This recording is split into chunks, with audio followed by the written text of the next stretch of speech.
Hello guys, good afternoon. Nagsangla po ako ng earrings na Cartier yung design. Um, Pumunta ako ng Palawan Pawn Shop. Tapos ito po yung resibo sa binili kong earrings last January 19, 2024. Tapos isinangla ko ngayon sa RD Pawn Shop ngayong this day po, February 28, 2024.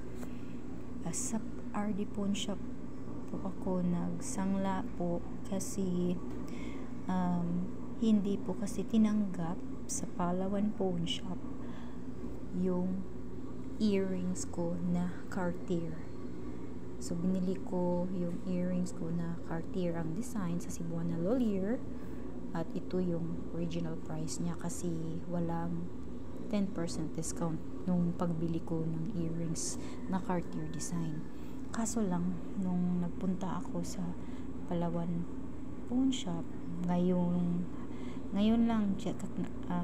hapon, hindi nila tinanggap ang Cartier na design. Sabi nila na ayaw ng management na hindi daw nila tinatanggap yung Cartier design daw, any bangle man o earrings. Ewan ko bakit hindi nila tinanggap. So for the first time pumunta ako sa RD Pawn Shop, at ngayon ito po yung appraised value nila, 7,219 7,290 ang appraisal value nila sa earrings ko na 2.9 gram. Sa earrings ko na 2.5 gram. So ayun guys, hindi ko alam kung paano nila kino-compute na sa RD Pawn Shop kasi first time ko lang. Kasi sabi kasi ng teller doon na kinuha nila ng 7,290, 2.9 grams. Sabi nila pag tutubusin ko daw within 1 week, so ito lang po yung babayaran ko, 7,290.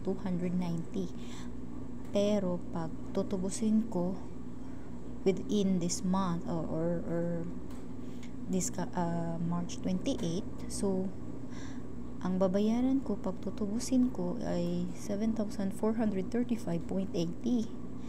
so